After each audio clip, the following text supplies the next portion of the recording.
ఆకాశం చీల్చిన నిశ్శబ్ద శబ్దం, శత్రుగుండెల్లో ఊహించని కంపన. ఇది కొత్త యుద్ధపు శకం. యుక్రెయిన్ కొత్త రూపాన్ని ధరించింది. పాత యుద్ధాల నిబంధనలు తెంపేసింది. బూజుపట్టిన 100 ఏళ్ల నాటి యుద్ధ గ్రంథాలను తుడిచేసింది. రష్యా బలగాలు తమ పౌరులను చంపడానికి ప్రతీకారంగా యుక్రెయిన్ చేపట్టిన ఆపరేషన్ స్పైడర్ వెబ్ గురించి ఇప్పుడు ప్రపంచమంతా చర్చించుకుంటోంది. ఇంతకీ ఈ ఆపరేషన్ స్పైడర్ వెబ్ భవిష్యత్తు యుద్ధగతిని ఎలా మార్చనుంది? ఏ మార్గాల్లో ఇది చరిత్రను తిరగరాసింది?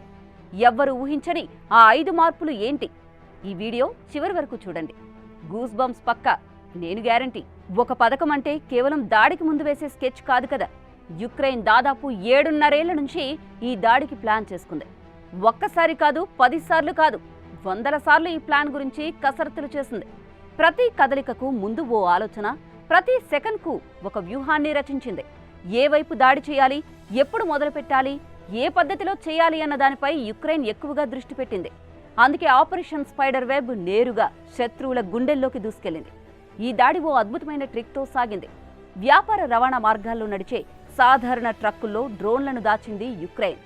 ఆ డ్రోన్లను పెద్ద చెక్క క్యాబిన్లలో గుట్టు చప్పుడు కాకుండా రష్యాకు తీసుకెళ్లింది. బయటకు చూస్తే మాత్రం అవి సాధారణ షెల్టర్లలా కనిపించాయి. అయితే రష్యా గడ్డకు ఆ ట్రక్కులు చేరుకోగానే యుక్రెయిన్ నాట మొదలుపెట్టింది. షెల్టర్ల పైకప్పులను వేల కిలోమీటర్ల దూరం నుంచే తెరిచిన యుక్రెయిన్ వాటిలో దాగి ఉన్న డ్రోన్లను గాల్లోకి లేపింది. రష్యా వైమానిక స్థావరాలను ధ్వంసం చేసింది. వ్యాపార మార్గాల్ని కూడా ఎలా ఆయుధాల మార్గాల్లో మార్చుకోవచ్చో యుక్రెయిన్ చేసి చూపించింది. ఇంకా ఒక ఆశ్చర్యకర విషయం ఏంటంటే, ఈ డ్రోన్ల పరిధి సామాన్యంగా లేదు. యుక్రెయిన్ డ్రోన్లు రష్యాలో సైబీరియా వరకు వెళ్లాయి. సాధారణ క్షిపణులతో సాధ్యపడని దూరాన్ని ఇవి తాకాయి. అంటే ఇకపై దేశాల మధ్య ఉన్న దూరం ఏమంత సేఫ్ కాదని అర్థం చేసుకోవచ్చు. ఇక ఈ దాడి వల్ల నష్టం ఎంత జరిగిందనే దానికంటే ఈ దాడి చేయడానికి చాలా తక్కువ ఖర్చు అవ్వడం ఆపరేషన్ స్పైడర్ వెబ్ విజయానికి మరో కారణం. తమ డ్రోన్లతో యుక్రెయిన్ ఏకంగా 40కు పైగా రష్యా విమానాలను ధ్వంసం చేసింది. వాటిలో చాలా బలమైన క్రూయిజ్ మిసైల్ విమానాలు, రాడార్ విమానాలు ఉన్నాయి. ఈ లెక్కన మొత్తం లెక్క చూస్తే రష్యాకు దాదాపు $7 బిలియన్ పైగా నష్టం జరిగింది. కానీ ఈ దాడి ప్లాన్ చేయడానికి అయిన ఖర్చు మాత్రం చాలా తక్కువ. ఇది ఓ దేశానికి ఎంత బలమైన ఆర్థిక విజయం అందించగలదో కూడా స్పష్టంగా చూపించింది. చివరిగా రష్యా అత్యంత రహస్యంగా ఉంచిన స్ట్రాటజిక్ బాంబర్లు కూడా ఈ దాడిలో లక్ష్యంగా మారాయి. ఇవి ఎవరికీ కనిపించవని రష్యా భావించింది. కానీ యుక్రెయిన్ మాత్రం వాటిని కూడా నేలమట్టం చేసి పారేసింది. అంతేకాదు, రష్యా భూభాగంలోనే ఉన్న కొన్ని ప్రాంతాల్లో యుక్రెయిన్ ప్లానింగ్ కంట్రోల్ పాయింట్లు కూడా ఉన్నాయి అన్న చేదు నిజాన్ని పుతిన్ ప్రభుత్వం అంగీకరించాల్సి వచ్చింది. అంటే రష్యాకి ఇప్పుడు శత్రువులు తన సొంత దేశంలోనే ఉన్నారు అని అర్థం. ఇక ఈ ఆపరేషన్ స్పైడర్ వెబ్ తో ఇప్పుడు ప్రపంచ దేశాలు ఒక్కసారిగా ఆలోచనలు పడ్డాయి. యుద్ధం అంటే పెద్ద సైనిక బలగాలు, భారీ ట్యాంకులు, వేల మంది జవాన్లు అనే ఆలోచన ఇక చరిత్ర కాలగర్భంలో కలిసిపోనుంది. ఇప్పుడు టెక్నాలజీ, ఇంటెలిజెన్స్, ప్లానింగ్ అనే 3 శబ్దాలే కొత్త యుద్ధ నినాదాలు. మున్ముందు జరిగే ప్రతి పోరాటంలో ఇదే ఫార్ములా పనిచేస్తుందనే సంకేతాన్ని స్పైడర్ వెబ్ ఇచ్చింది.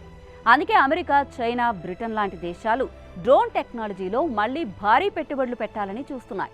ఎందుకంటే ఇకపై దాడులు ఓ ట్రక్లో రావచ్చు, లేదా సెల్ టవర్ సిగ్నల్ ద్వారా గైడ్ అయ్యే డ్రోన్గా కూడా రావచ్చు. ఇటు రష్యా విషయానికి వస్తే ఇది యుద్ధంలో వారికి బిగ్ షాక్. తమ వాయుసేన ఇంతగా నాశనమవుతుందని వారు అసలు ఊహించనే లేదు. తమ భద్రతా వ్యవస్థ అంతగా చీలిపోతుందని ఎప్పుడూ అనుకోలేదు కూడా. పైగా వారి సొంత భూభాగంలోనే శత్రువు మనుషులు ఉండడం రష్యా గర్వానికి పెద్ద ఎదురుదెబ్బ. ఇక ఇవన్నీ కలిపి చూస్తే ఒక విషయం మాత్రం స్పష్టంగా అర్థమవుతుంది. భవిష్యత్తు యుద్ధాలు ఇప్పుడు నేరుగా సరిహద్దుల్లో జరగవు. అవి టెక్నాలజీతో, స్ట్రాటజీతో, మిలిటరీ టెక్నిక్తో జరుగుతాయి. డ్రోన్లే పథకాలను రచిస్తాయి. మానవ బలం కంటే మెషిన్ బలంతో ముందుకెళ్తాయి. అంటే యుద్ధరంగం ఇకపై మారబోతోంది. ఆపరేషన్ స్పైడర్ వెబ్తో ఈ మార్పు మొదలైంది. ఒక్క మాటలో చెప్పాలంటే ఇది కేవలం ఒక సైనిక ఆపరేషన్ మాత్రమే కాదు. ఇది పాత యుద్ధ చిహ్నాలకు ముగింపు, కొత్త యుద్ధ పదాలకు ఆరంభం కూడా. ఇకపై బుల్లెట్ పేల్చేవాడు కాదు, ప్లాన్ వేసే మెదడే గెలుస్తుంది. ఒక స్పైడర్ వెబ్ ప్రపంచాన్ని భయపెట్టింది. మరి ఆ వెబ్ లాంటివి ఇంకెన్నో రాబోతున్నాయి. ఇకపై నిర్ణయాలు డ్రోన్లే తీసుకుంటాయి కూడా. ఇది డ్రోన్లు రాయబోతున్న ఒక కొత్త యుద్ధ శాస్త్రం.